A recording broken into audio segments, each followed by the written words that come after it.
Joining me now to discuss two-time Olympic gold medalist and World Cup champion, Briana Scurry. Briana, you are a former Olympic. First of all, thank you so much for being here. You're a former Olympic athlete. What was your reaction when you first heard the news? Simone Biles, maybe the most famous athlete in this Olympics, pulling out of events because of mental health.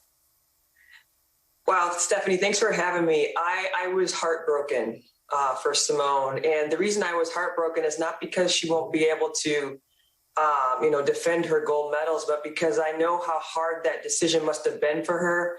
You know, she competed in an event and wasn't able to have the mentality and the vision that she normally has with her very complex routines. And she really did something brave and mature in putting her mental health and her team first, knowing that she might be a drag on the team, and decided to step aside and let someone else take over. That's real leadership, in my opinion. You started highlighting mental health in sports after you suffered a very serious concussion in 2010. When you look at the overwhelming support Biles seems to be getting, are we now finally taking mental health seriously? I think we are. I mean, I feel like the stigma is coming off of mental health. People are realizing that athletes aren't just about the physical part. The mental part is just as important in high performance. And Simone Biles doing this right now and taking this really brave decision in the midst of all eyes of all over the world on her. She put her team and her mental health first, and she followed the footsteps of Naomi Osaka, who did something similar a few weeks ago, prioritizing her mental health. And so people are realizing that mental health is as important, if not more so important than physical.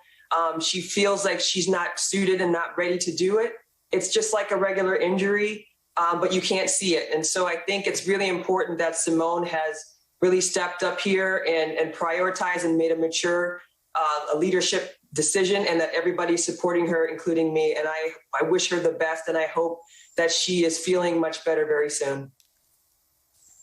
You said something very interesting, her decision to put her team first.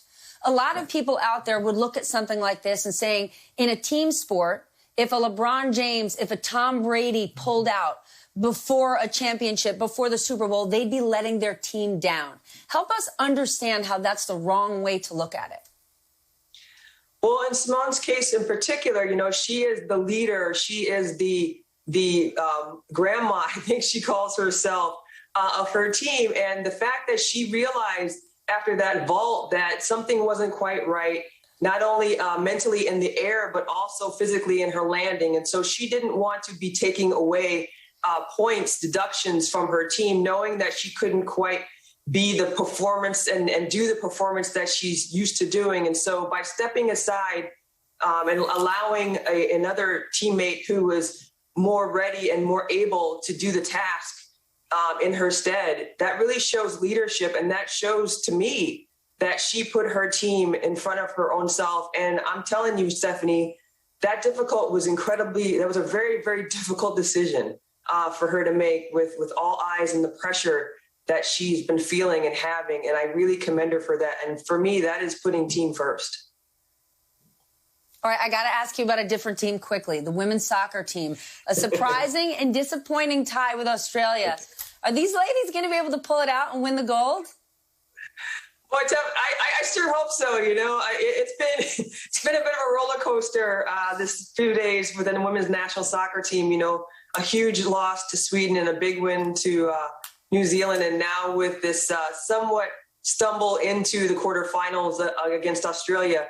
The good news is they did make it in, and I think they will be able to make some adjustments. But I tell you what, it's going to be a real tall order against the Netherlands. Netherlands are playing incredibly well. And so I think we're going to need a little bit of luck and a lot of skill to beat that team. They're playing very well, and they have a little bit of a payback to pay against the U.S. because they played them in 2019 World Cup and beat the Netherlands. So we'll see. It's going to be a very, very exciting game. You are giving me the chills just talking about it. I do know one thing. We will all be tuning in, and my house is certainly rooting for Team USA. Briana, thank you so much for joining us this morning. I appreciate it. Thank you, Stephanie. Great to see you. Appreciate it.